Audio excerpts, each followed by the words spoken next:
अल्लाह के रसूल सल्लल्लाहु अलैहि वसल्लम जब सफर मेराज पे गए और आए और ईद का खुतबा दिया, ईद का खुतबा आपने मर्दों के बाद औरतों में दिया, तो औरतों में जो आपने ईद का खुतबा दिया वो आपने शुरुआत यहाँ से किया, माशरन निसाई तसद्दक़ना फ़इन्नी उरीतुकुन्ना अक्सरा लिन्नार कुलना व बिमा या रसूल अल्लाह। अल्लाह के नबी खुतबा जो शुरू कर रहे हैं औरतों का, तो उसमें आप ये कह रहे हैं, आए लेडीज, आए ख्वातीन, आए मोहम्मद रसूलुल्लाह पर ईमान लाने वाली हो, सदका करो, ज्यादा से ज्यादा खैरात करो, अल्लाह की राह में दो।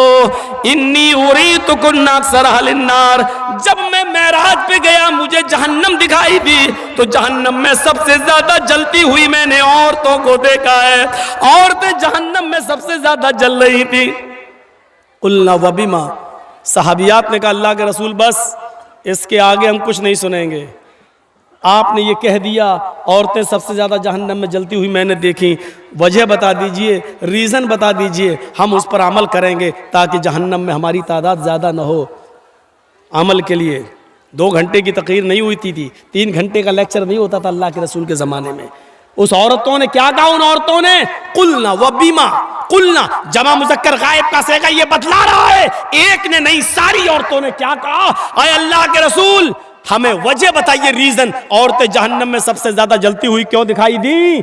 तो अल्लाह के रसूल ने पहला रीजन, पहली वजह बताई तुक्सिरन लान, और दूसरी वजह बताई तकफुरन आशीर। पहली वजह लान तान ज्यादा करती हो, जबान बहुत चलाती हो, मुंह बहुत चलाती हो, तुम्हारा मुंह बंद होता ही नहीं। हकीकत है 2 औरतें अगर कहीं बैठ जाएं तो कंपनी मिल जाती है।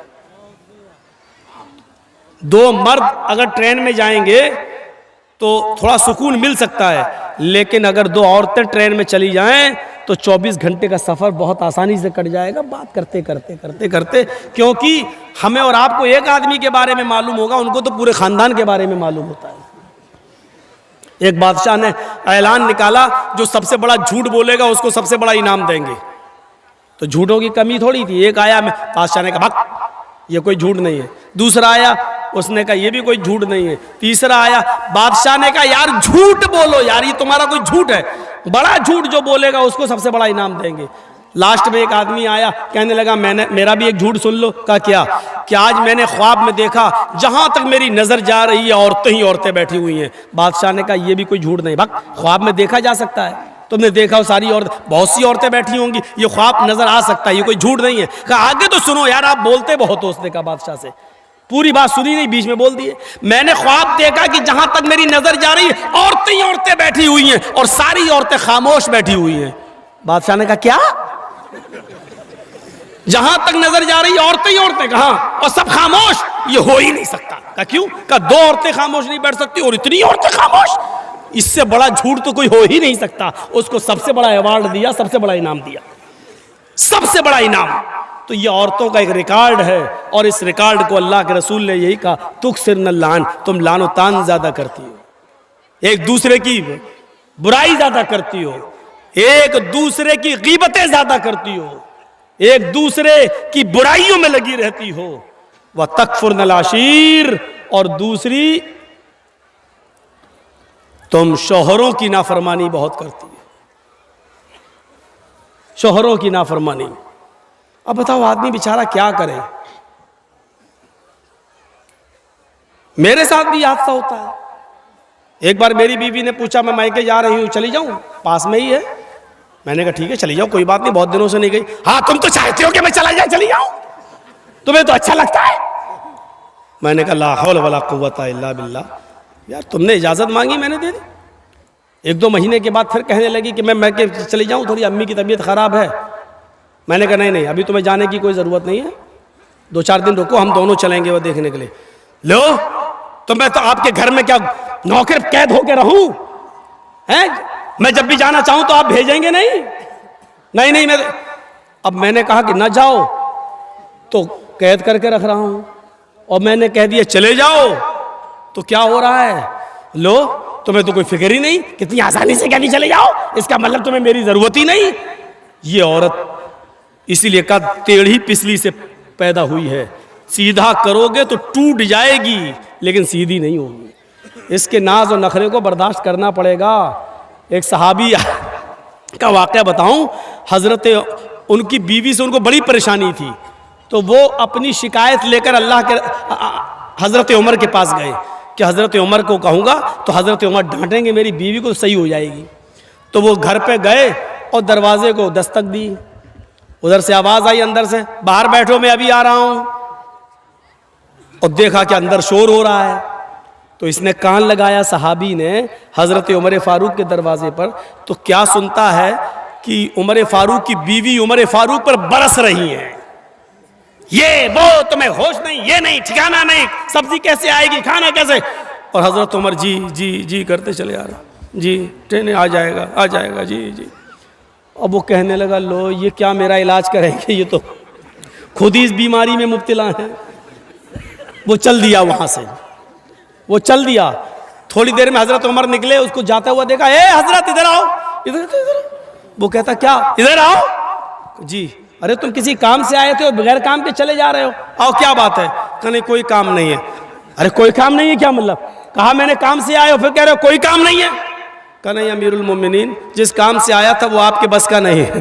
क्या मतलब, कहना क्या चाहते हो? कहा अमीरुल मोमिनीन, मैं अपनी बीवी से बहुत परेशान था और हूँ और अभी तक हूँ, तो मैं आया था कि आपको अपनी बीवी की परेशानियां बताऊं, गिनाऊं तकलीफें कितनी देती है, तो आप हमारे बीवी को डांट देंगे।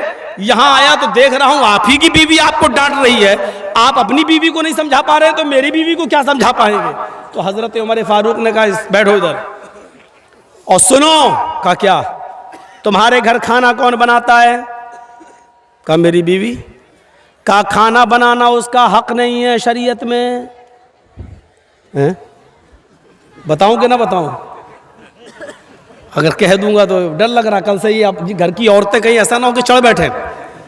हजरत उमर फारूक ने कहा यह खाना बनाना औरत का हक नहीं है शरीयत में, नान नफका आपकी जिम्मेदारी है।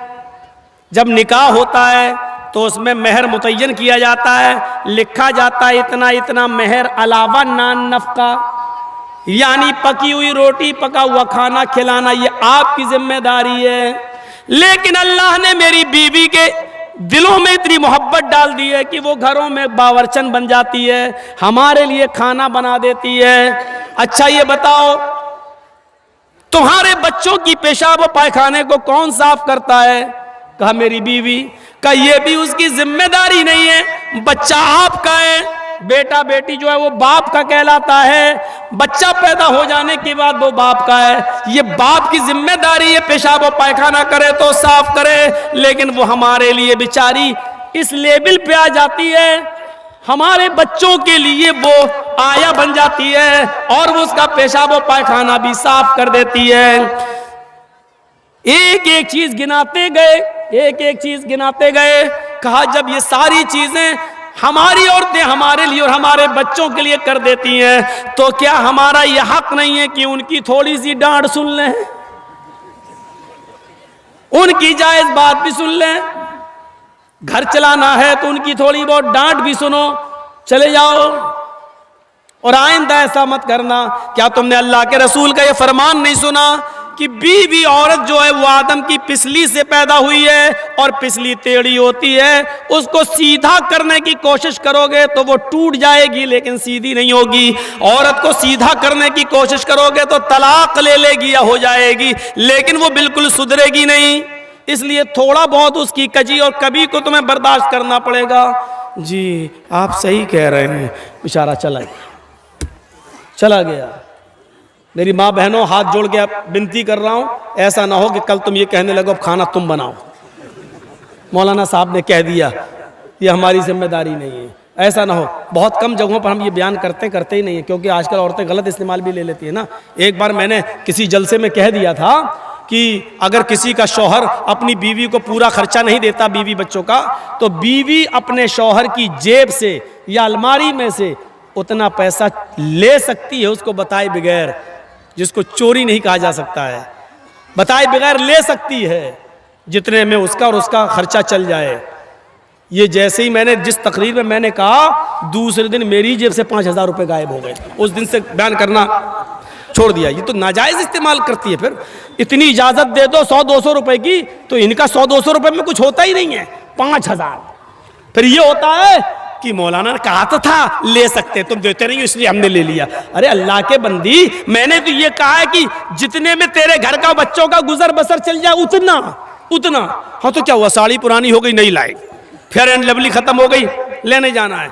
और परफ्यूम भी तो ऐसे ऐसे आ रहे हैं, मेकअप के सामान भी तो ऐसे ऐसे। अब एक मेकअप चला वाटर प्रूफ, हमने तो वाटर प्रूफ शामियाना सुना था, वाटर प्रूफ हमने वो सुनी है, घड़ी सुनी है, लेकिन अब वाटर प्रूफ मेकअप कर लो, क्रीम पाउडर, उसके बाद चाहे कितना नहाइए धोइए वो मेकअप हटने वाला नहीं है।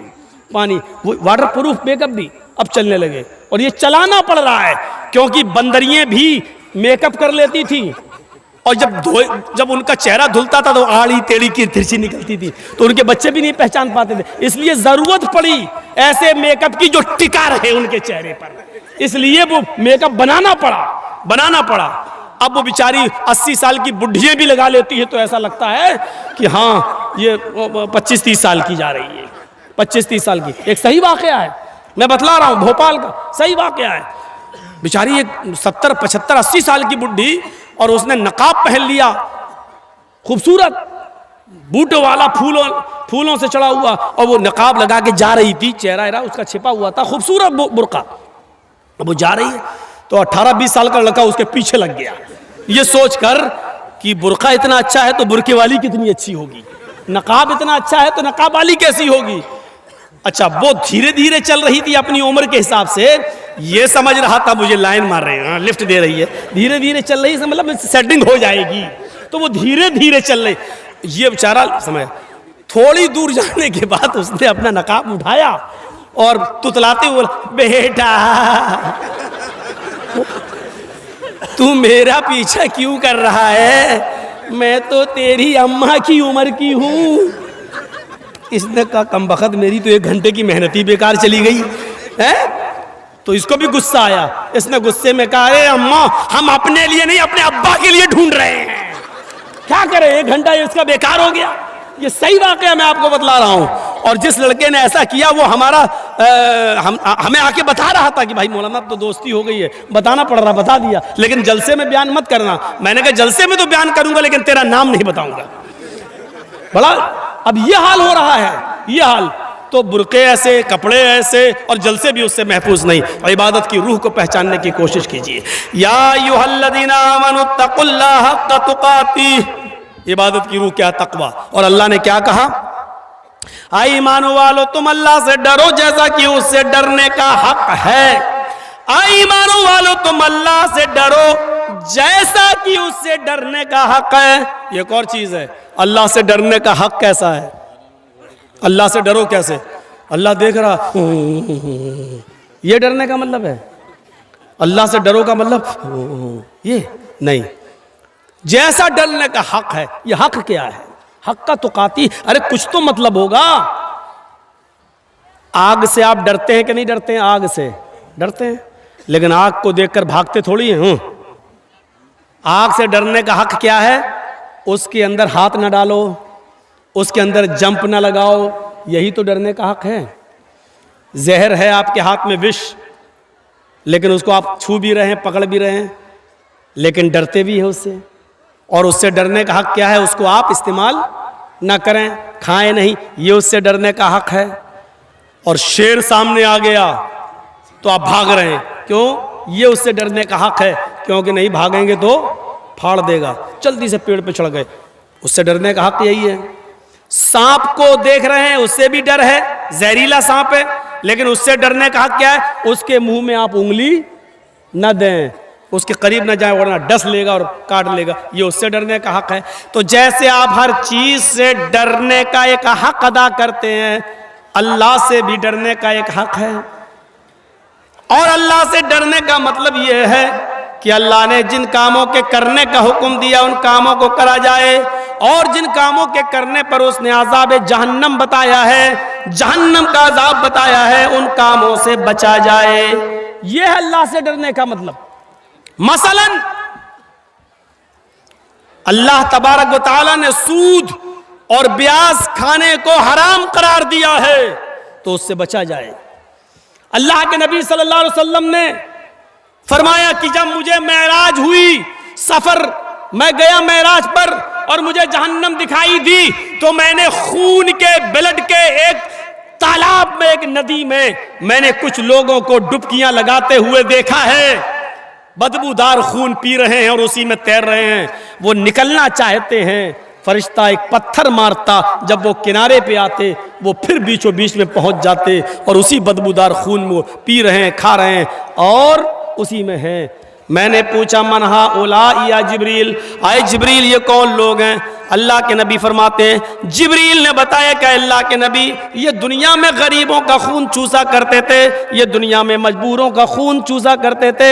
100 रुपए देते थे और 120 वसूल करते थे, 1000 देते थे 1200 वसूल करते थे, 1 लाख देते थे 1,20,000 रुपए वसूल करते थे। ये वो लोग हैं जिन्होंने गरीबों का खून चूसा है, मजबूरों का खून चूसा है।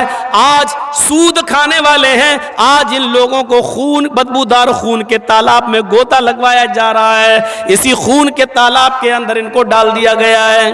फिर अल्लाह के नबी सल्लल्लाहु अलैहि वसल्लम फरमाते हैं, सूद और ब्याज खाने वाले के 36 दर्जे हैं, 36 दर्जे हैं। एक हदीस में 70 दर्जों का जिक्र भी आता है, लेकिन 70 दर्जे वाली रिवायत 36 दर्जे वाली रिवायत से कम दर्जे की है, वो हसन है और ये सही है। 36 दर्जे हैं, 36 दर्जे यानी सूद और ब्याज खाने वाले, सूद के 36 दर्जे हैं। पूछा गया अल्लाह के रसूल हल्का दर्जा क्या है? अल्लाह के नबी ने फरमाया इन 36 दर्जों में सबसे हल्का दर्जा सूद का ही है कि कोई शख्स अपनी सगी माँ के साथ, अपनी हकीकी माँ के साथ जिना करता है, अपनी माँ के साथ जिना करता है, उसको जो गुनाह मिलेगा, उसको जो सजा मिलेगी, वो सूद और ब्याज खाने वाले की सबसे हल्की सजा होगी। इसके अलावा 35 सजाएं इससे ज्यादा, इससे बढ़कर होंगी।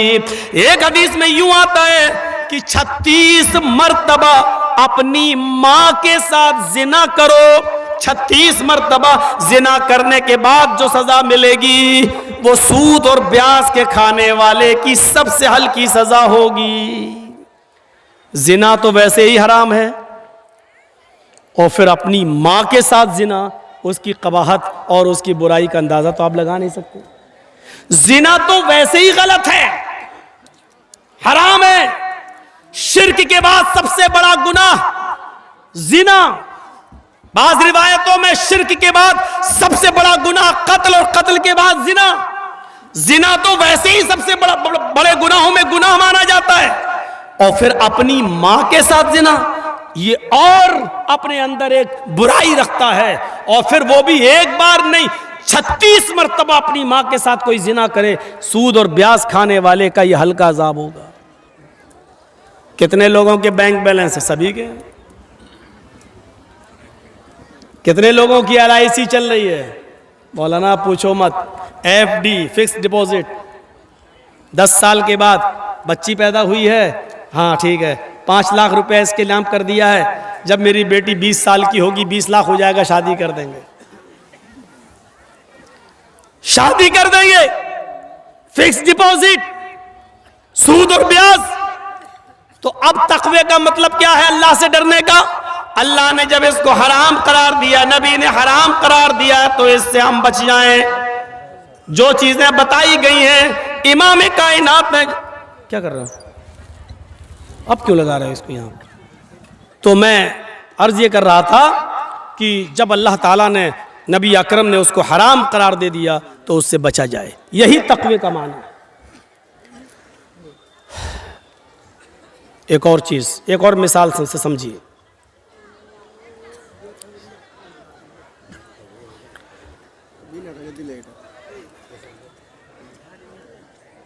हजरते उबई इब्न काब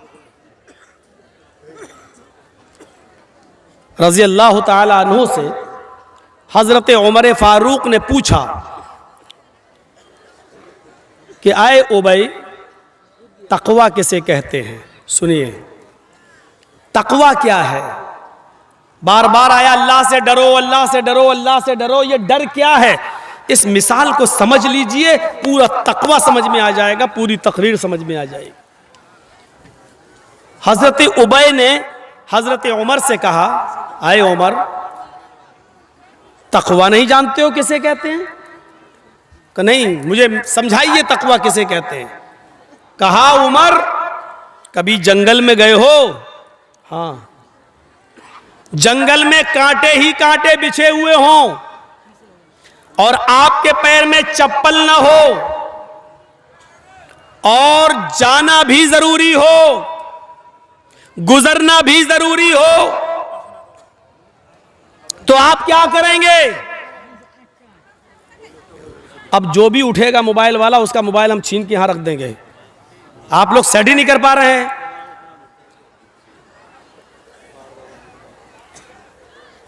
इजाजत देने का मतलब ये थोड़ी होता है कि आप लोग एक तो इतना ऊंचा ऊंचा कर देते हैं कि वहां जो लोग बैठे हुए हैं उनको दिखाई नहीं देता है।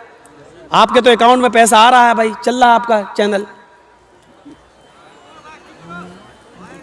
बोल तो दिया यार, आप ही की तो तरफदारी कर रहा हूं, आपका बोलना जरूरी है क्या? हर आदमी अजीब सा है। अल्लाह ताला गरीक़ रहमत फरमाए मौलाना अब्दुल सलाम साहब को, इसी इलाके के थे आसपास के, वही मुझे इस गाजोल में लाए थे सबसे पहले। उन्होंने सबसे पहले इस गाजोल में हमारा प्रोग्राम कराया था खुर्दहील में, और उसके बाद शायद मैं ये अब आ रहा हूँ। अल्लाह रब्बुल आलमीन उनको उनकी मग़फ़िरत फरमाए और उनको जन्नतुल फिरदौस में आला मकाम अता फरमाए, गरीक़ रहमत फरमाए। सोचो कितने दिनों के बाद आ रहे हैं, फिर आप सुनना भी नहीं चाहते हैं। सुनिए, तो मैं अर्ज़ ये कर रहा था कि तक़वा, जंगल में गए हो, कहाँ कांटे ही कांटे हो, जाना भी जरूरी हो और चप्पल भी ना हो, क्या करोगे? तो हजरत उमर फारूक ने फरमाया कि मैं उन कांटों से बच बच कर चलूंगा, झाड़ियों को चीरते हुए, कांटोदार झाड़ियों को हटाते हुए कांटों से बच बच कर चलूंगा। कोशिश करूंगा कि कोई कांटा मेरे पैर में चुभ न जाए। हजरत उबय इब्न काब ने कहा, जब कांटे ही कांटे बिछे हुए हैं तो चाहे जितना कांटों से बचो, बहुत ज़्यादा बचने के बावजूद एक दो चार कांटे तो पैर में चुभ ही जाएंगे। भाई जब कांटे ही कांटे हैं तो बहुत बचने के बाद भी तो कुछ तो कांटे लग ही जाएंगे, तुम्हारे पैर में चुभेंगे। फरमाया अगर ऐसा हो गया, पैर में 2-4 कांटे चुभ गए और ब्लड खून निकल आया, तो मैं उसकी मरहम पट्टी कर लूँगा, उसका मैं इलाज कर लूँगा, उसमें हम मरहम वगैरह लगा लेंगे। तो उबय इब्न काब ने कहा, उमर यही तो तकवा है जो आपने मुझे बता दिया है, यही तो तकवा है जो आपने मुझे बता दिया है। कहा मैं समझा नहीं। कहा जिस तरह कांटे ही कांटे जंगल में बिछे हैं और जाना जरूरी है तो कांटों से बच बच के गुजर जाते हो, इसी तरीके से इस दुनिया में कदम कदम पर गुनाहों का जाल बिछा हुआ है। हर एक कदम पर गुनाह की अड्डियां मिलेंगी, हर एक कदम पर गुनाह के अड्डे मिलेंगे। इस गुनाह दुनिया में गुनाहों का जाल बिछा हुआ है, लेकिन दुनिया से गुजरना भी जरूरी है। इसलिए ऐ उमर, जैसे जंगल में कांटों से बच बच के गुजर जाते हो, उसी तरीके से दुनिया में गुनाहों से बच बच के गुजर जाओ, दुनिया में गुनाहों से बच बच के निकल जाओ। जंगल में कांटों से बचने के बावजूद 2-4 कांटे लग जाएंगे तो उसकी तुम मरहम पट्टी कर लोगे। ऐसे ही दुनिया में गुनाहों से बचने के बावजूद 2-4 खताएं और गुनाह हो ही जाएंगे। इंसान होने के नाते तो उसकी मरहम पट्टी कर लिया करो। दुआ वल इस्तिग़फ़ार, अल्लाह के सामने गिड़गिड़ा लिया करो और मग़फ़िरत की दुआ कर लिया करो, अल्लाह से अपने गुनाहों की तौबा और इस्तिग़फ़ार कर लिया करो। यही उसका इलाज है। ये तकवा की तारीफ बताई, ये तकवा की। ट्रेन में चल रहे हो, आपकी सीट लोअर है, नीचे वाली, मिडिल बर्थ पर एक और आदमी लेटा हुआ है और उसकी ऊपर सबसे अपर बर्थ पर एक और आदमी लेटा हुआ है। रात के 2 बजे आपको पेशाब लगता है, आप लोअर बर्थ से उठते हैं इस्तिंजा करने, पेशाब करने, टॉयलेट में जाते हैं, ट्रेन अपनी 80-100 की स्पीड पे चल रही है, पेशाब करके टॉयलेट से जब आप अपनी बर्थ पर आते हैं, लोअर बर्थ पर लेटना चाहते हैं, आपकी नजर मिडिल बर्थ पर लेटे हुए आदमी पर पड़ती है। मिडिल बर्थ पर आदमी लेटा है और उसकी जेब में 2-2 हजार रुपए के नोट की एक गड्डी है जो गाड़ी के हिलने से बाहर आ रही है। आपने कहा ये तो बड़ा अच्छा मौका है, ये सो रहा है, पूरे ट्रेन की लाइट ऑफ है, गाड़ी चली रही है, सब सो रहे हैं, बस हाथ बढ़ाना और निकालना है और रहना। लेकिन आपने हाथ बढ़ाने से पहले एक बार और देख लिया, सब सो रहे हैं कि नहीं, कोई देख तो नहीं रहा है। आप बिल्कुल मुतमईन हो गए, सब सो रहे हैं, किसी की नजर नहीं पड़ रही है। अब आपने हाथ बढ़ा दिया डरते हुए, जल्दी निकालो, और जैसे ही नोट की गड्डी खींची, निकाल रहे हैं ऐसे, लेकिन डर की वजह से फिर देख रहे हैं। अचानक मिडिल के ऊपर भी नजर डाल दी, ऊपर भी तो सीट है, वो तो नहीं देख रहे। जैसे ही नोट की गड्डी आधी जेब से निकली है, आधी जेबी में, पॉकेटी में, आप निकालने वाले, आपकी नजर ऊपर बर्थ पर लेटे हुए आदमी पर पड़ी। क्या देखते हैं? वो आपकी हरकत को देख रहा है। अब आप क्या करेंगे? अंदर रख देंगे। साहब ये बाहर आ रही थी, मैं तो अंदर कर रहा था। नहीं हिम्मत होगी चोरी करने की। या दूसरा रास्ता, किसी से कहना नहीं, निस्फुल ली व निस्फुल लकुम, आधा आधा, आधा तेरा आधा मेरा। लेकिन जरूरी नहीं, हो सकता वो आदमी ईमानदार हो, ले ही ले। तीसरा रास्ता यह है कि हम तुझे 1 रुपया नहीं देंगे और अंदर भी नहीं रखेंगे, भागें और चलती हुई ट्रेन से कूदें। ये आप खतरा मोल ले नहीं सकते, अपनी जान को खतरे में डालकर भाग नहीं सकते। बेहतर यही समझेंगे कि अंदर ही रख दी जाए और उसको मनाया जाए, भाई ये बाहर आ रही थी, मैं तो अंदर कर रहा था। एक मामूली आदमी जब आपकी चोरी की हरकत को देख लेता है तो आप चोरी करने का इरादा तर्क कर देते हैं।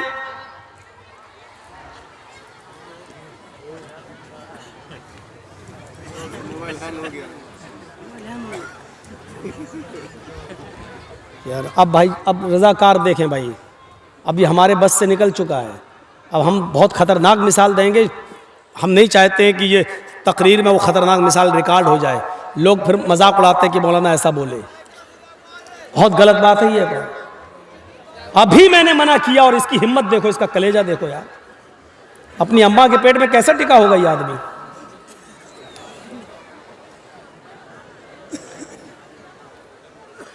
भूल जाता हूं मैं, डिस्टर्ब हो जाता हूं भाई। नहीं, हमारी आदत है। हम लोगों ने बंबई के प्रोग्राम देखे, कर्नाटक के देखे, बेंगलोर के देखे, हैदराबाद के, कितनी शांत सुकून, सरों पर बैठी मक्खी तक नहीं उड़ाते वो यार। सीखो उन लोगों से यार, तहजीब देखी उनके प्रोग्रामों में हमने। या जो उठ रहा है, जिसको पेशाब लग रहा है, अरे थैली भी लेके आया करो। यहां पर पहले बैठ जाएंगे, बीच में बाद में उठ के भागेंगे। सबको एक साथ, टाइमिंग भी इतनी फिक्स है कि सबको एक साथ पेशाब लगता है। 10-10 आदमी एक साथ उठेंगे। तो आप चोरी नहीं कर सकते। मामूली आदमी आपकी हरकत को देख रहा है तो आप चोरी नहीं कर सकते। बिल्कुल यही कैफियत तकवे की है। एक मुसलमान के दिल में यही तकवा होना चाहिए, जब वो शराब की बोतल हाथ में ले और अपने होठों तक ले जाए तो ये सोच ले कि दुनिया की नजरें देख रही हो या नहीं। मेरी बीवी नहीं देख रही, मेरे बच्चे नहीं देख रहे, मेरे माँ बाप नहीं देख रहे, लेकिन अल्लाह की जात तो है जो देख रही है। अल्लाह तो है जो देख रहा है। अल्लाह रब्बुल आलमीन की नजरों से मैं छिपा हुआ नहीं हूं। यही तवक्कुल, यही डर, यही तकवा हमारे अंदर पैदा हो जाना चाहिए। और अल्लाह का डर जैसी पैदा हुआ, हमने शराब की बोतल को फोड़ दिया, नहीं पिएंगे हाथ। यह है तकवा। ऐसे हक्का तुकातिही का मतलब यह है। या अय्युहल्लज़ीना आमनू तक़ुल्लाह वक़ूलू क़ौलन सदीदा। आई ईमान वालो, तुम अल्लाह से डरो और जब भी बात करो तो दुरुस्त बात करो। अल्लाह ने यह कहा है कि जब भी बात करो तो दुरुस्त बात करो, कौलन सदीदा, सही साफ सुथरी बात करो। अल्लाह ने यह नहीं कहा सच बोलो। सच बोलने में और दुरुस्त बात कहने में फर्क है। अल्लाह ने यहां यह कहा है दुरुस्त बात बोलो, कौलन सदीदा। सदीदा तस्दीदुस सहम से मुश्तक है, यानी तीर को जब कमान में लगाया जाता है और कमान से जब तीर को छोड़ा जाता है तो वो तीर बिल्कुल निशाने पर जाता है, बिल्कुल निशाने पर सीधा। जैसे आपको इस रॉड पर, इस ट्यूबलाइट पर निशाना लगाना है तो कमान से जो तीर छोड़ेंगे वो सीधे उस ट्यूबलाइट पर लगेगा, इधर उधर नहीं होता है वो तीर। जैसे आपने छोड़ा वैसे ही वो गया सीधे। तो जैसे तीर निशाने पर लगता है वैसी आपकी बात बिल्कुल साफ सुथरी और बेलाग होनी चाहिए। कहने वाला जो कह रहा है, पूछ रहा है, उसी के मुताबिक होनी चाहिए। मसलन मौलाना जर्जीस साहब को पुलिस ढूंढ रही है और पहचानती नहीं है और मेरे पास आके कहती है मौलाना जर्जीस को देखा, और मुझे से पूछ रही है। मैं 2 कदम हट गया, यहां था, यहां आ गया। जी क्या कह रहे हो? अरे मौलाना जर्जीस को देखा? हाँ अभी तो यहां थे। सही बोला कि गलत बोला है? आप लोगों से मैं पूछूंगा ये सही बोला कि गलत बोला? सही बोला, लेकिन शरीयत कहती है ये गलत बोले। ये सही तो है, सच तो है, लेकिन दुरुस्त नहीं है। उसने आपसे कहा कि मौलाना जर्जीस को देखा। मौलाना जर्जीस तो आप ही हैं और आप ये जानते हैं कि ये मुझी को पूछ रहा है, तो फिर आपको ये कहने की जरूरत नहीं है कि अभी तो यहां थे। अब ये झूठ में लिखा जाएगा। मसलन मेरा बिजनेस मालदा से चलता है और कोई आदमी मुझसे पूछे यार मौलाना साहब माल लेके कहाँ जाते हो, कहाँ बेचते हो, मैंने बताना नहीं चाहता। भाई मैं बताऊंगा तो तुम भी शुरू कर दोगे, कंपटीशन हो जाएगा। हम नहीं चाहते कि मेरे बिजनेस में कोई और भी इंटरफियर कर सके। आपने मुझसे पूछा मौलाना साहब कल कहाँ थे, आप जानना चाह रहे हैं मेरे जगह के बारे में, आप जानना चाह रहे हैं मेरे बिजनेस के बारे में। अरे मौलाना साहब कल माल लेकर कहां गए थे, कल कहां थे? और मैंने कह दिया जमीन के ऊपर आसमान के नीचे। मैंने क्या कहा? जमीन के ऊपर आसमान के नीचे। मैं जहां भी था तो जमीन के ऊपर ही रहा था और जहां भी था तो आसमान के नीचे ही था। आपकी नजर में यह बात सही हो सकती है, लेकिन शरीयत की नजर में यह बात सही नहीं है, क्योंकि वो भी जानता है कि जमीन के ऊपर और आसमान के नीचे। वो जानना चाहता है कि आप किस शहर में थे, किस बस्ती में थे, कहां थे, और आप बताना नहीं चाहते। आप साफ कहिए मैं आपको बता नहीं सकता, मैं कहां था ये मैं आपको नहीं बता सकता। कोई गुनाह नहीं है, आप सही बोल दीजिए मैं कहां था मैं आपको नहीं बताना चाहता। आप मुझसे बार बार मत पूछे, मैं आपको नहीं बताऊंगा, बस बात खत्म कर दीजिए। लेकिन आप चाहते हैं कि वो बुरा भी ना माने और मैं झूठा भी नहीं हूं, और आप ऐसा बीच का रास्ता निकालें, ऐसा बीच का रास्ता। और ऐसे लोगों ने बहुत से रास्ते निकाले थे। आपको मालूम है चारों बुजुर्गों में से एक बुजुर्ग, चारों इमामों में से एक इमाम ऐसे भी गुजरे हैं कि हम नाम नहीं लेंगे, आप लोग अंदाजा लगा लीजिएगा कि उनके जमाने में एक आदमी उसकी बीवी बहुत ज्यादा हांडी चाटती थी, गोश्त तो पकने के बाद ऐसे लेकर हांडी चाटती थी ऐसे। उसको बड़ा शौक था हांडी चाटने का, और शौहर को यह बहुत बुरा लगता था। शौहर ने उसको बहुत समझाया लेकिन वो नहीं मानी। एक दिन गुस्से में कह दिया कि अगर तूने अब हांडी चाटी तो तुझ पे 3 तलाक। वो आदत कहाँ बदलती किसी की। 2-4 दिन तक तो बेचारी नहीं चाटी, 5-6वें दिन उसने फिर चाट ली, भूल गई। अब उस इलाके के सारे मौलवियों ने फतवा दे दिया कि तलाक हो गई। का क्यों? का उसने हांडी चाट ली। का सबसे बड़े बुजुर्ग से पूछ लिया जाए, वहां से डिग्री ले ली जाए, सर्टिफिकेट ले लिया जाए। उनके पास पहुंचे साहब सब लोग, ये भी पहुंचा। तो मैं चाहता नहीं हूं कि मेरी बीवी मुझसे जाए। मैं उन्होंने कहा ये बताओ, सारे मौलाना कह रहे हैं तलाक हो गई। कहा अच्छा ये बताओ बेटी, तुमने हांडी कैसे चाटी? रास्ता निकल रहा। कहा नहीं, जैसे चाटते वैसे ही चाटी, ऐसे लेके हैं। फरमाया कि तलाक हुई नहीं। कहा क्यों? सारे मौलाना चढ़ बैठे, तलाक नहीं हुई। उसने कहा हांडी चाटी तो तुझ पे 3 तलाक। बुजुर्ग मोहतरम कहते हैं उसने हांडी चाटी कहाँ है, उसने तो उंगली चाटी है। शौहर ने तो ये कहा था कि अगर तूने हांडी चाटी तो तलाक। उसने हांडी ऐसे उठा के चाटी होती तो तलाक होती। उसने हांडी नहीं चाटी, उसने हांडी से शोरबा निकाल के उंगली चाटी है, इसलिए तलाक नहीं हुई। वाह वाह क्या ही दिमाग है, वाह क्या समझदारी है ये। इसीलिए बुजुर्ग वो ले गया अपनी बीवी को उठा के। तो ये देखिए, जबकि उसके दिल की नीयत यही थी। वो पहले भी ऐसी ही चाटती थी, पहले भी उंगली ही चाटती थी, पहले भी वो हांडी नहीं चाटती थी, और उसको यही चीज बुरी लगती थी। और उसके कहने का मकसद ही ये था अगर आइंदा तूने ऐसा किया तो तुझ पर 3 तलाक। लेकिन रास्ता निकाल दिया गया, रास्ता निकाल दिया गया। ये सच तो हो सकता है लेकिन दुरुस्त नहीं। कुरान करीम ने तकवे की बुनियाद बताई है, या अय्युहल्लज़ीना आमनू तक़ुल्लाह, ईमान वालों अल्लाह से डरो। और डर की बुनियादी चीज क्या है? क़ूलू क़ौलन सदीदा, जब भी किसी से बात करो तो दुरुस्त बात करो, साफ सुथरी बात करो, बेलाग बात करो। उस बात में टेढ़ापन नहीं होना चाहिए, उस बात में हेर फेर नहीं होनी चाहिए। जो बात करो वो बिल्कुल दुरुस्त बात करो, सीधी सीधी बात करो, सीधी सीधी। हाँ, यह है तकवे की बुनियाद, इसको कहा जाता है तकवा। ऐसे बेशुमार वाक़यात हमारी जिंदगी, सहाबा किराम की जिंदगी में मिलेंगे। कुरान कहता है इन्ना अकरमकुम इंदल्लाहि अत्काकुम, तुम में सबसे बड़ा बुजुर्ग वो है, सबसे बड़ा वो है जो अल्लाह से सबसे ज्यादा डरता है। कुरान की आयत हमें बतला रही है जो अल्लाह से जितना ज्यादा डरेगा वो उतना बड़ा बुजुर्ग होगा। बुजुर्गी, इकराम और उसको इज्जत उसी को सबसे ज्यादा मिलेगी जो अल्लाह से सबसे ज्यादा डरेगा। मेरे भाइयों, अबू बकर सिद्दीक अल्लाह से डरा करते थे।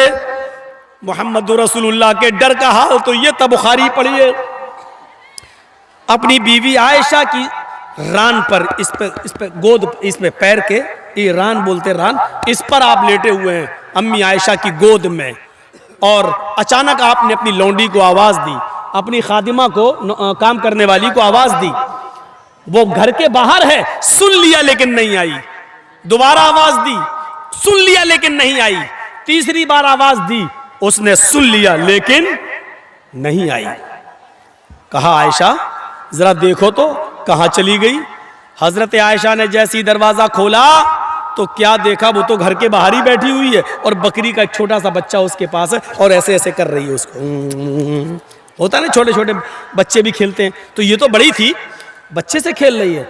फरमाया ए, अल्लाह के रसूल ने 3 आवाजें दी, क्या तूने नहीं सुनी? कहा सुना। फिर क्यों नहीं आई? बच्चे से खेल रहे थे, बकरी के बच्चे से खेल रहे थे। कहा अल्लाह के नबी, मेरे सरताज, मेरे शौहर, इसने आपकी 3 आवाजें सुनी फिर भी नहीं आई, आइए इसको सजा दीजिए, इसको मारिए। अल्लाह के रसूल गुस्से में आए। बुखारी शरीफ की हदीस है, अल्लाह के नबी बाहर निकले और उस लौंडी से, खादिमा से कहा सुन, मैंने तुझे पहली आवाज दी, तूने सुना था कि नहीं सुना था? उसने कहा जी सुना था। उस जमाने की नौकरानियां भी झूठ नहीं बोला करती थी। सजा मंजूर है लेकिन झूठ कबूल मंजूर नहीं है। हाँ सुनी। दूसरी आवाज दी, कहा वो भी सुनी।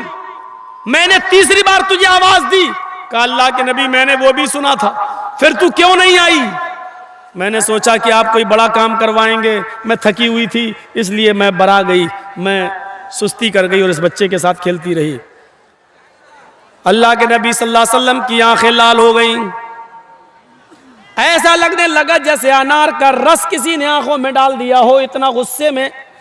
आपने गुस्से में मिसवाक उठाई, ये कान में आपके मिसवाक लगी हुई थी, बुखारी शरीफ के अल्फाज। मिसवाक आपने आप मिसवाक कान में लगा लेते थे, जब भी नमाज का टाइम हुआ मिसवाक की, फिर कान में लगाई, नमाज पढ़ना शुरू।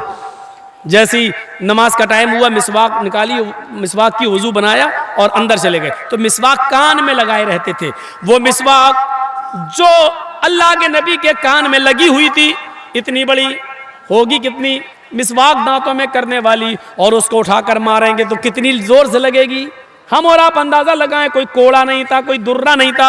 आपने वो मिसवाक निकाली और निकालने के बाद तान लिया उसके ऊपर, मारना चाहते हैं उसको कि 3 मरतबा तूने मेरी आवाज सुनी और फिर भी नहीं आई। आपने वो मिसवाक उठाई, ऐसे करके उसके करीब ले गए और उसकी पीठ तक लाए। 1-2 इंच जब पीठ रह गई, 1-2 इंच का फासला रह गया, तो आपने मिसवाक रोक ली और मिसवाक कान में लगाई और रोते हुए आंखों में आंसू आ गए। रोते हुए आप फिर अपने हुजरे में चले आए। अम्मा आयशा कहने लगी, आए मेरे सरताज, उसने आपकी आवाज 3 बार सुनी और फिर भी नहीं आई।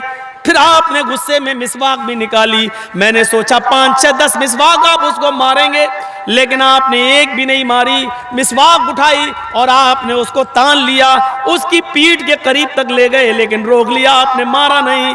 ऐसा क्यों? बल्कि खुद रोने लगे।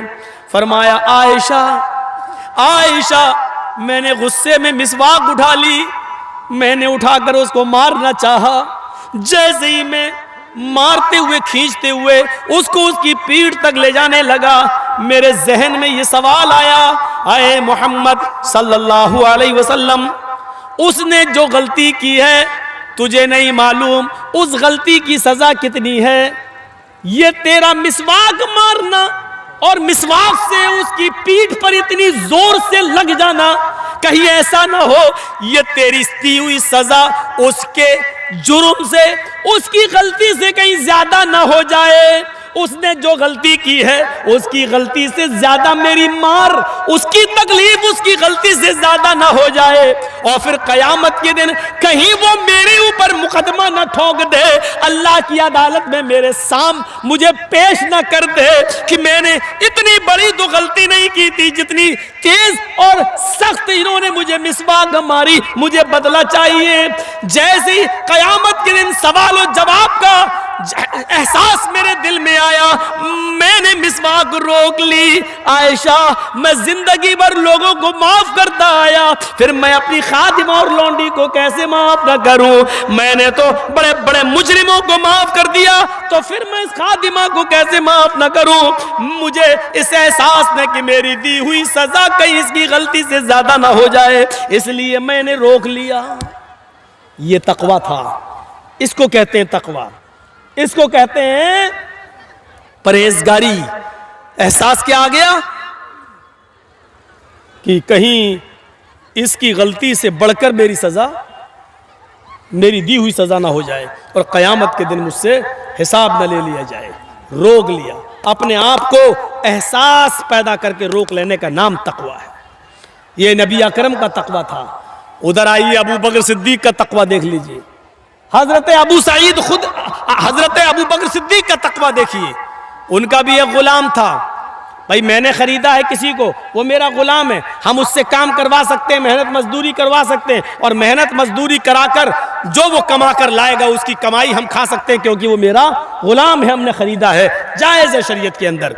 अबू बकर सिद्दीक ने अपने गुलाम को भेजा, जाओ, रोजाना वो कुछ कमा कर लाता था, अबू बकर सिद्दीक को खिला देता था। एक दिन गया और जल्दी आ गया। हजरत अबू बकर सिद्दीक ने कहा, आज बहुत जल्दी आ गए हो? कहा, हाँ, कुछ खजूर है मेरे पास। अरे लाओ यार, जल्दी लाओ, मुझे भूख लग रही है, आज बहुत तेज भूख है, कुछ मिला ही नहीं खाने को। उसने खजूर रख दिए और अबू बकर सिद्दीक ने एक खजूर उठाया और खाया। वल्लाह, एक, अल्लाह की कसम, एक खजूर उठाया और खा लिया। गुलाम कहने लगा अबू बकर से, अमीरुल मोमिनीन, रोज़ाना आप हमसे पूछा करते थे आज क्या करके आए हो, कितनी मेहनत की, और जब देख लेते थे कि ये मजदूरी हलाल है या हराम तब आप खाते थे, और आज तो आपने पूछा ही नहीं। तो हज़रत अबू बकर ने कहा रोज़ाना तुम हलाल मेहनत करके हलाल कमाई कमा कर ही लाते थे, आज भी लाए होगे, आज भूख लगी पूछा नहीं, खा लिया। गुलाम ने कहा आज ही मैंने मेहनत नहीं की। क्या? का रोजाना मेहनत करके लाता था, आज मेहनत नहीं की। तो अब पता नहीं आपके लिए हराम हो सकता है, मेरे लिए तो हलाल है, हम तो खूब खाएंगे। कहा अच्छा ये बताओ ये लाए कहां से हो? कहा अमीरुल मोमिनीन लक़द तकहन्तु, मैंने कुछ महीने पहले एक आदमी से कहानत गढ़ी थी। कहानत, झूठ बोला था। क्या? वो अपनी बीवी के साथ जा रहा था, बीवी के पेट में बच्चा था, पेट बड़ा था, तो मैंने उसके पेट के बड़ेपन को देखा, तो मुझे तो मालूम नहीं था कि लड़का था कि लड़की। तो मैंने अपने दोस्त से कहा कि भाभी को लड़का होगा, ऐसे ही कह दिया मैंने। अच्छा, तो उसने पूछा तुम्हें कैसे मालूम? तो मैंने उससे कहा अरे मैं तो बहुत पहुंचा हुआ आदमी हूं, पेट देख के और औरत की चाल चलने से, उसके कदम से मैं पहचान लेता हूं कि पेट में लड़का है कि लड़की। जा, लड़का होगा। आज 5-6 महीने के बाद उसको लड़का ही हुआ है। मैंने तो धूल में लाठी मारी थी और लग गई निशाने पर। मैंने तो ऐसे ही झूठ बोल दिया था और वो सच्ची हो गई। तो वो खुशी में लेके आया, मुझे बहुत बड़ा पीर समझने लगा, बाबा समझने लगा। लो तुमने सही बताया था वो खजूर, आज मुझे काम ही नहीं करना पड़ा, मैं मेहनत किए बगैर इधर आ गया, खाइए।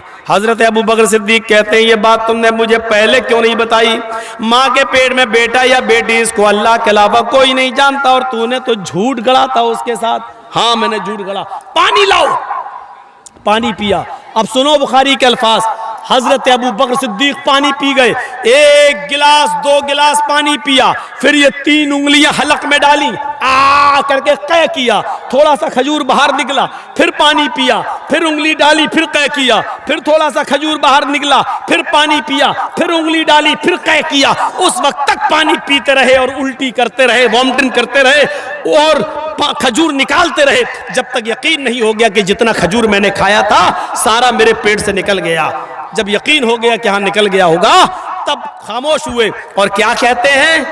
जो हराम का एक लुकमा खाता है, जो हराम का एक लुकमा खाता है, अल्लाह ताला उसके दिल पर सियाह नुक्ता बिठा देता है, अल्लाह ताला उसके दिल पर एक काला नुक्ता बिठा देता है। अगर वो तौबा कर लेता है तो अल्लाह उस नुक्ते को मिटा देता है, और अगर वो तौबा नहीं करता है तो वो नुक्ता बढ़ते बढ़ते बढ़ते बढ़ते पूरे दिल को काला कर देता है।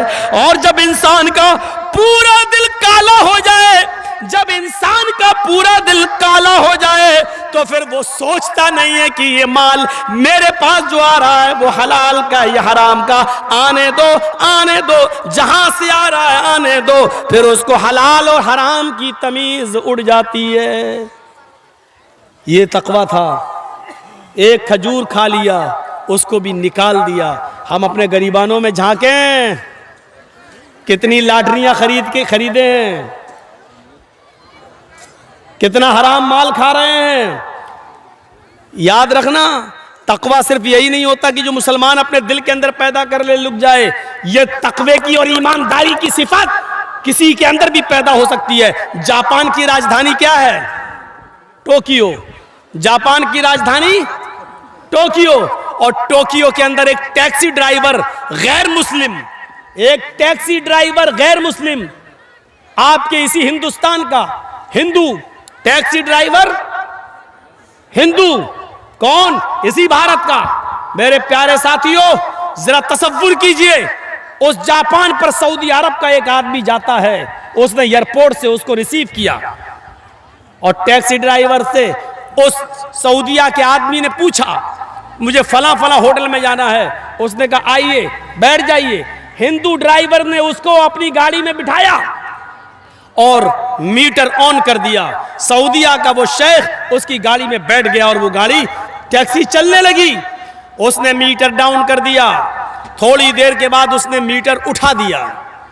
थोड़ी देर के बाद उसने मीटर ऑफ कर दिया और फिर काफी दूर 5-6 किलोमीटर के बाद फिर वो किसी चौराहे पर आया और आने के बाद उसने फिर मीटर को डाउन कर दिया और फिर वहां से लेके चला और चलने के बाद उसको उसके होटल पे पहुंचा दिया।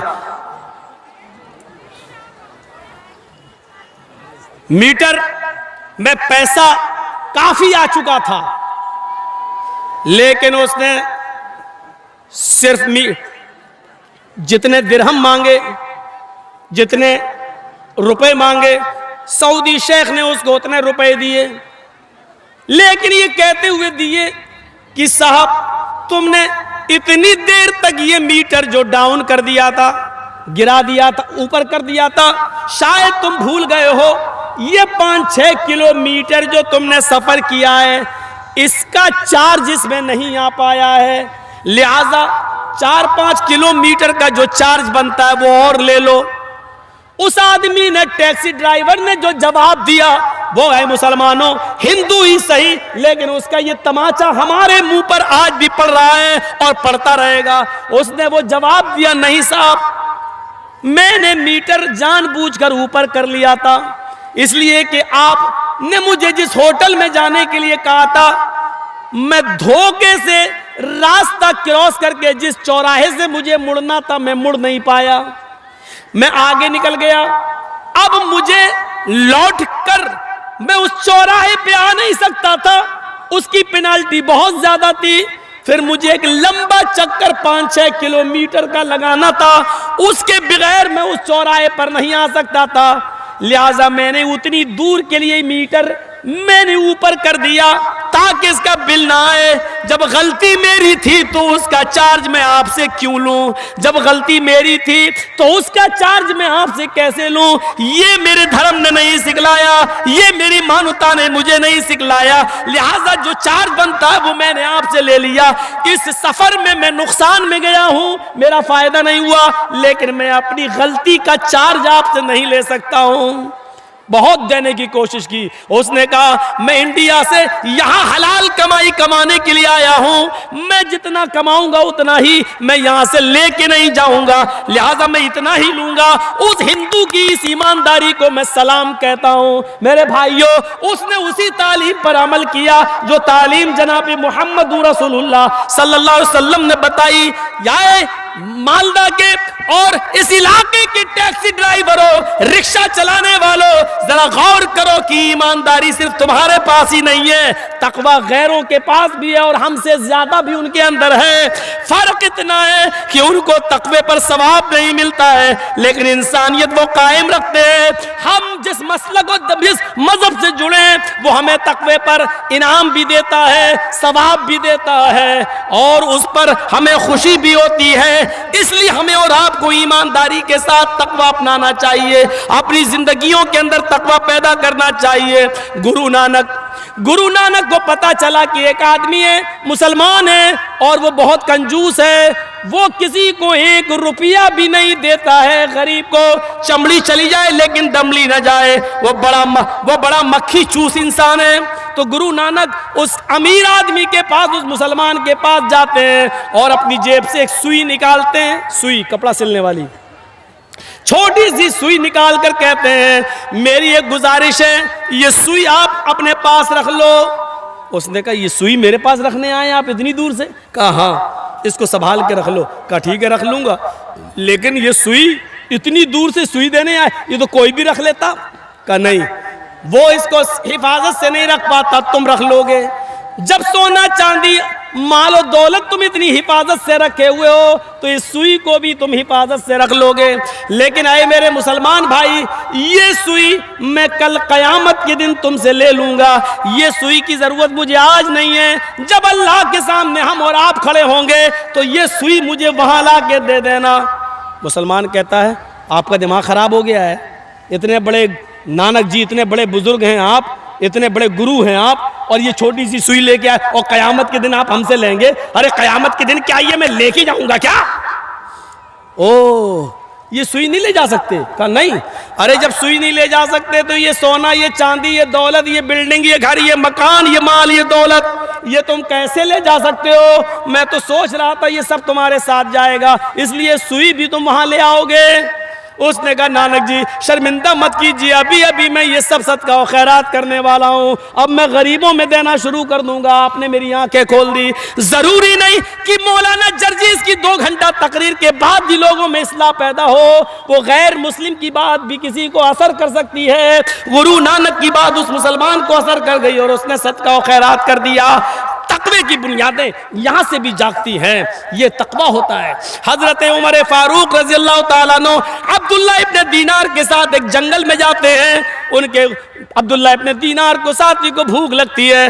हजरत उमर एक चरवाहे से कहते हैं ये बकरियां किसकी हैं? उसने कहा ये मेरे मालिक की है, मैं अपने मालिक की बकरियां यहाँ चराने के लिए लाता हूँ। हजरत उमर फारूक ने कहा एक बकरी मुझे दे दे, बेनी शातन, एक बकरी मुझे बेच दे, जो कीमत बताएगा मैं दे दूंगा। उसने कहा ये बकरियां मेरी नहीं मेरे मालिक की हैं। हजरत उमर ने कहा इम्तहान लेने के लिए अपने मालिक से कह देना कि एक बकरी जंगल में भेड़िया खा गया है, मैं उसकी खाल में लगा हुआ खून मैं तुझे दे दूंगा। अपने मालिक को दिखा देना कि देखो ये खाल है, भेड़िया खा गया बकरी, तुम्हारा मालिक देख थोड़ी रहा है। उसने कहा चल चल अजनबी इंसान, मैं तुझे जानता नहीं हूं, तू कौन है और तू मुझे ये बताने आया है कि अपने मालिक से कह देना वो देख थोड़ी रहा है। अरे मेरा मालिक नहीं देख रहा है तो क्या हुआ, मेरे मालिक का मालिक मेरा रब तो मुझे देख रहा है, अल्लाह तो देख रहा है। मैं अपने मालिक से आज झूठ बोल सकता हूं, लेकिन कल कयामत के दिन मैं अल्लाह से कैसे उसको क्या मुंह दिखाऊंगा। हजरत उमर फारूक की आंखों में आंसू आ गए और चुपचाप से उस जंगल से चले आए। दूसरे दिन आपने उसके मालिक को कासिद भेजा कि अपने गुलाम को लेकर मेरे पास आ जाओ। दूसरे दिन उसका मालिक उस गुलाम के साथ जो बकरियां चरा रहा था उसके साथ दरबार खिलाफत में गया। इस गुलाम ने देखा ये तो उमर फारूक है जो कल जंगल में थे और बकरी एक मांग रहे थे और मैंने इनको एक बकरी नहीं बेची, पता नहीं आज ये मेरा क्या करेंगे। हजरत उमर ने उनके मालिक से कहा क्या ये तुम्हारा गुलाम है? हाँ। क्या तुम इसके मालिक हो? हाँ। इस गुलाम की जरूरत है मुझे, इस गुलाम को बेच दो, मैं खरीदने के लिए तैयार हूं। उसके मालिक ने कहा सॉरी अमीरुल मोमिनीन, ये गुलाम से मुझे बहुत फायदे हैं, ये बड़ा ईमानदार गुलाम है, मैं इसको नहीं बेच सकता। हजरत उमर फारूक ने कहा कीमत तुम बताओ, अगर ये इतना ईमानदार है तो मैं उसकी कीमत भी तुम्हें डबल देने के लिए तैयार हूं। उसने कहा अगर डबल कीमत देते हो तो मैं इसको बेचने के लिए भी तैयार हूं। उसने डबल कीमत बताई। हजरत उमर ने बैतुल माल से डबल कीमत दी और उस गुलाम को खरीद लिया। अब वो गुलाम ये समझता था अब मेरा बुरा हाल होगा, मुझे हजरत उमर ने खरीद लिया। यहां हजरत उमर ने उस गुलाम को खरीदा और खरीद कर उस गुलाम को आजाद कर दिया, ये कहते हुए कि कल जंगल के अंदर जब मैंने तुमसे बकरी मांगी तुमने कहा ये मेरे मालिक की है, मैंने कहा मुझे बेच दो, अपने मालिक से कह देना भेड़िया खा गया, वो तुम्हें देख थोड़ी रहा है। लेकिन तुमने ये जवाब दिया कि मेरा मालिक नहीं देख रहा है तो क्या हुआ, अल्लाह तो मुझे देख रहा है। अल्लाह को मैं क्या जवाब दूंगा? तुम अल्लाह से डरते हो और जो अल्लाह से डरता हो वो किसी की गुलामी में क्यों रहेगा? इसलिए मैंने खरीद कर तुम्हें आजाद कर दिया। आताकत का फिर दुनिया हाज़िल कलिमतु, इस कलमे के जरिए तुम आजाद हो। अल्लाह ताला, अल्लाह को क्या मुंह दिखाऊंगा? इस कलमे के ने तुम्हें, अल्लाह के खौफ ने तुम्हें इस दुनिया में आजादी दी है। इसी तरीके से अगर तुम डरते रहे और अल्लाह का खौफ अपने दिलो दिमाग में पैदा करते रहे, अल्लाह का खौफ अपने दिल में रखते रहे, तो यही कलमा कयामत के दिन तुम्हें मैदान महशर की तकलीफ से भी निकालेगा और तुम्हें जन्नत का मुस्तहिक बना देगा। ये उमर फारूक के अंदर तकवे का हाल था। उनके गुलाम, जब उमर फारूक के दौर में गुलामों के तकवे का यह हाल था तो और लोगों के तकवे का हाल क्या होगा? हम सोचें, गौर करें, अंदाजा लगाएं। हाँ मेरे भाइयों, हजरत उमर बहरीन से माल आता है, बहरीन से बहुत सा माल आता है, उसमें इतर भी आता है। हजरत उमर फारूक कहते हैं ये इतर सब लोगों में तकसीम किया जाएगा। कौन है जो इसको तकसीम कर दे बराबर बराबर? हजरत उमर फारूक की बीवी आई, कहती है मैं इसको बराबर बराबर तौल कर सबको बराबर बराबर बांट दूंगी। हजरत उमर ने कहा यह काम मैं तुमसे नहीं करवाऊंगा। लोगों ने कहा अमीरुल मोमिनीन, आपकी बीवी है और आपकी बीवी से ज्यादा ईमानदारी से कौन वजन कर सकता है, उनको तौलने दो। फरमाया नहीं नहीं, बिल्कुल नहीं, मेरी बीवी इतर जब बटेगा तो उसमें तुम्हारा भी हिस्सा है, मेरा भी हिस्सा है। तुम अपने हाथ से शीशियों में भरोगी और बराबर बराबर तौल के दोगी, फिर तुम्हारे हाथ में लगा हुआ इतर तुम अपने कपड़ों पर मलोगी, अपने चेहरे पर मलोगी, अपने बालों पर मलोगी, उसकी खुशबू बैठकर यहाँ सूंघोगी, फिर अपना हिस्सा भी लोगी। तो इतनी देर तक जो खुशबू सूंघोगी वो तुम्हारे हिस्से की से ज्यादा हो जाएगी, और मैं नहीं चाहता कि ये ज्यादती तुम्हारे हिस्से में आए और तुम कयामत के दिन अमानत में खयानत के जुर्म के में तुम जहन्नम के अंदर जाओ। यहां से अंदाजा लगाएं हम कहां है, कहां इतना सा इतर भी तकसीम नहीं करने दिया। हजरत उमर इब्ने अब्दुल अजीज की बीवी हामिला है, उमर इब्ने अब्दुल अजीज की बीवी हामिला है, पेट में बच्चा है। मेरी माँ सुनो, तुम्हारे मतलब का वाकया है, मेरी बहनों सुनो, तुम्हारे मतलब का वाकया है। हजरत उमर इब्ने अब्दुल अजीज की बीवी के पेट में हमल है, लेकिन 4 दिन से खाने को कुछ नहीं मिला। कहने लगी मेरे शौहर, पेट का बच्चा भूखा मर जाएगा, जब माँ खाएगी तभी तो बेटे को लगेगा, जब माँ को कुछ नहीं मिलेगा तो बेटा कहीं दम न तोड़ दे, क्या होगा? कम से कम मेरी फिक्र ना करो तो इस बच्चे की फिक्र करो। हाँ मेरी बीवी, अभी तनख्वाह मिलने में देर है, अभी तनख्वाह में देर है, अभी महीना पूरा होने में देर है, जब महीना हो जाएगा तो मुझे बैतुल माल से वजीफा मिल जाएगा, रुक जाओ, कुछ दिन सब्र कर लो, कुछ दिन। इस दिन में इस बच्चे का क्या होगा? 4 दिन भूख और प्यास से बर्दाश्त करने के बाद अपनी लौंडी अपनी खादिमा को रात में भेजती हैं, बैतुल माल चली जाओ, एक प्याला दूध ले आओ, उससे ये कह देना जब महीना पूरा हो जाएगा, जब महीना पूरा हो जाएगा और मुझे बैतुल माल से जो वजीफा मिलेगा तो एक प्याला दूध आपको वापस कर दिया जाएगा, अभी उधार दे दो कुछ दिनों के लिए।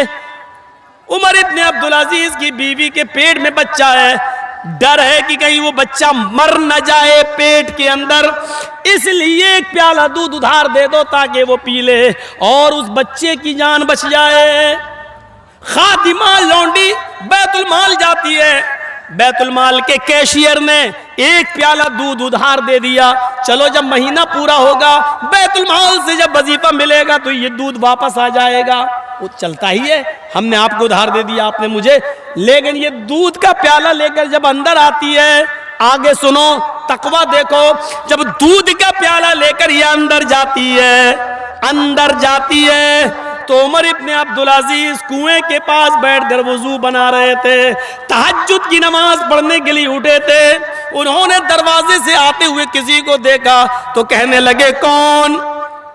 लौंडी समझ गई अब तो पकड़ी गई मैं, कहने लगी मैं आपकी खादिमा, तुम वहां कहां से आ रही हो रात में? कुछ नहीं, कहीं नहीं गई थी।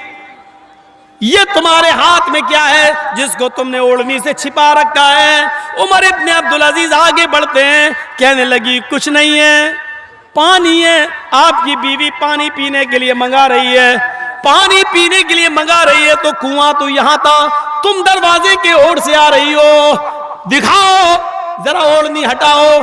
ओढ़नी हटाती है तो देखते क्या है इसमें एक प्याला दूध है। उमर इब्ने अब्दुल अजीज कहते हैं एक प्याला दूध ये कहां से लाई हो? सच सच बता दिया, बैतुल माल से लाई हूं। किसके लिए लाई हो? आपकी बीवी के लिए लाई हूं। क्यों? कहा अमीरुल मोमिनीन, मेरे आका आपकी बीवी ने कई दिनों से कुछ नहीं खाया और इस हाल में पेट में जिसके बच्चा हो और कुछ ना खाए तो बच्चे के मर जाने का डर होता है। अमीरुल मोमिनीन अपनी बीवी पर जुल्म न करो, अल्लाह के वास्ते एक प्याला दूध उसको पी लेने दो, शायद उसको ताकत आ जाए और बच्चा जिंदा रहे। हजरत उमर इब्ने अब्दुल अजीज ने वो दूध का प्याला छीन लिया, फरमाया आए मेरी बीवी, ये एक प्याला दूध का ये बैतुल माल से आया है और बैतुल माल तमाम मुसलमानों की जिम्मेदारी पे चलता है, सबका हक है। इस एक प्याला दूध लेने के लिए मुझे तमाम मुसलमानों को बिठाकर मीटिंग करना पड़ती है, फिर फैसला होता है कि दिया जाए कि ना दिया जाए। सब राजी होते हैं तो एक प्याला दूध उधार मिलता है, वरना नहीं। ये मेरी इजाजत के बगैर कैसे आ गया है? क्या तुम इस बच्चे को चोरी का दूध पिलाओगी? क्या ये बच्चा चोरी के दूध से जिंदगी पाएगा? मुसलमानों की अमानत में खयानत वाला माल इस बच्चे की ताकत बनेगा? ये दूध तुम्हें नहीं मिलेगा। कहा अमीरुल मोमिनीन, अल्लाह के वास्ते एक प्याला दूध मैंने उधार मांगा है, बाद में जमा कर दूंगी, अगर नहीं मिला तो ये बच्चा मर जाएगा। जवाब सुनिए, आए मेरी बीवी, इस बच्चे से कह दो जो तेरे पेट में पल रहा है, इस बच्चे से कह दो बेटा, अगर मुसलमानों की अमानत में खयानत के माल से तेरी जिंदगी बचती है तो नहीं चाहिए मुझे ये बच्चा, मरता है तो मर जाने दो, गिरता है तो गिर जाने दो, मुझे अपने बच्चे की जो पेट में तेरे मरना गवारा है उसकी मौत गवारा है, लेकिन मुसलमानों की अमानत में खयानत गवारा नहीं है, इस बच्चे को चोरी का दूध पिलाना गवारा नहीं है, नहीं चाहिए मुझे ये बच्चा। मेरे भाइयों, ये तकवा था। कौन सा तकवा था, कौन सी बुजुर्गी थी? आज ये सारी चीजें हमारे अंदर से कहां चली गई? आज हमारे अंदर से ये तकवे की बुनियादें कैसे निकल गई?